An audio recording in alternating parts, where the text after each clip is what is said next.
สบายดีท่านผู้ชมที่เคารพยินดีต้อนรับท่านเข้าสู่รายการสมเหตุสมผลกับสมแพงปี 2026 แม่นปีเริ่มต้นของแผนพัฒนาเศรษฐกิจสังคมแห่งชาติ 5 ปีครั้งที่ 15 ของจีนกองประชุม2สภาของจีนคือ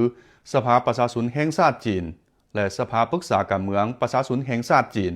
ได้จัดขึ้นภายใต้สภาพเบื้องหลังที่เศรษฐกิจทั่วโลกฟื้นตัวช้าลงการปะทะกันย้อนภูมิศาสตร์การเมืองเกิดขึ้นเรื่อยๆและการบริหารโลกได้พบความยุ่งยากซึ่งเป็นกองประชุมสำคัญที่กำหนดทิศทางวางแผนระยะยาวของจีนยังเป็นปองเยี่ยมสำคัญที่ให้โลกสังเกตประเทศจีนสมใส่โอกาสร่วมกันฉะนั้นจึงมีความหมายพิเศษและสำคัญต่อทั่วโลกกองประชุม2สภาปีนี้จะพิจารณาแผนพัฒนาเศรษฐกิจสังคมแห่งชาติ 5 ปีครั้งที่ 15 ฉบับพังกำหนดทิศทางพัฒนาให้ 5 ปีข้างหน้าในฐานะที่เป็นประเทศที่มีขนาดเศรษฐกิจใหญ่อันดับ 2 ของโลกอัตราประกอบส่วนของจีนที่มีต่อการเติบโตด้านเศรษฐกิจของโลกสูงกว่า 30 ส่วนห้อยได้กำหนดอย่างจะแจ้งว่าจะถือกำลังการผลิตในคุณภาพใหม่เป็นทิศสีน้ำสุ่มใส่ปัญญาประดิษฐ์พลังงานสีเขียวเศรษฐกิจการปิ่นอากาศต่ำและคงเขตสำคัญอื่นๆยึดมั่นให้ความสำคัญทอกันต่อการเปิดกว้างความต้องการภายในและการเปิดประตูสู่ภายนอกในระดับสูงเพิ่มความแน่นอนและความมั่นเทียงอันล้ำค่าให้แก่โลกที่มีความปั่นป่วนวุ่นวายเกิดขึ้นเรื่อยๆตามบทรายงานเวียกงานรัฐบาลที่กล่าวโดยท่านหลี่เซียงนายกรัฐมนตรีจีนในพิธีเปิดกองประชุมครั้งที่ 4 ของสภาประชาชนแห่งชาติจีนสมัยที่ 14 คาดหมายการเติบโตของเศรษฐกิจจีนจะรักษาอยู่ระหว่าง 4.5 ส่วนห้อยหา 5 ส่วนห้อยในปี 2026 องค์การสากลหลายแห่งได้ปรับการคาดคะเนการเติบโตของจีนให้สูงขึ้นซึ่งแสดงให้เห็นบทบาทสำคัญของเศรษฐกิจจีนที่เป็นสมออันมั่นคงต่อทั่วโลกในด้านการร่วมมือแบบเปิดประตูกองประชุม2สภาครั้งนี้จะปล่อยสัญญาณอย่างชัดแจ้งเกี่ยวกับการร่วมการสร้างหนึ่งแล้วหนึ่งเส้นทางด้วยคุณภาพสูงการสุกนิ้วการเปิดประตูสู่ภายนอกอย่างเป็นระบบลงลึกการร่วมมือกับบรรดาประเทศเขตโลกในขงเขตต่างๆเช่นการก่อสร้างพื้นฐานของรางเศรษฐกิจดิจิทัลอุตสาหกรรมสีเขียวและอื่นๆตลาดใหญ่พร้อมทั้งต้องโซ่การผลิตและต้องโซ่การสนองที่ได้ยกระดับให้สูงขึ้นของจีน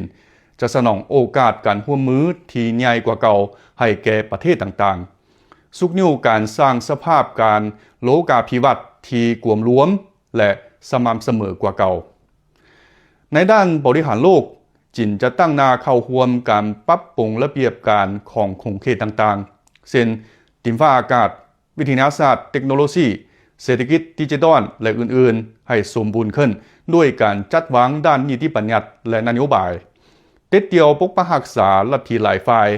สุกนิ้วการสร้างประชาคมร่วมศาสตรกรรมของมวลมนุษย์การพิจารณากฎหมายว่าด้วยสิ่งแวดล้อมนิเวศสภาพพางการสุกนิ้วการหันเป็นแบบสีเขียว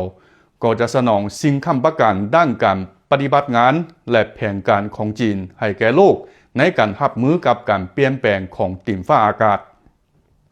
ชีวิตการเป็นอยู่ของประชาชนและความมั่นคงก็ได้รับความเอาใจใส่เป็นพิเศษจากทั่วโลกกองประชุม2สภาจะสุ่มใส่การประกอบอาชีพการประกันสังคมการเลี้ยงดูผู้เฒ่าการปิ้มปัวและหัวข้ออื่นๆเกี่ยวกับชีวิตการเป็นอยู่ของประชาชน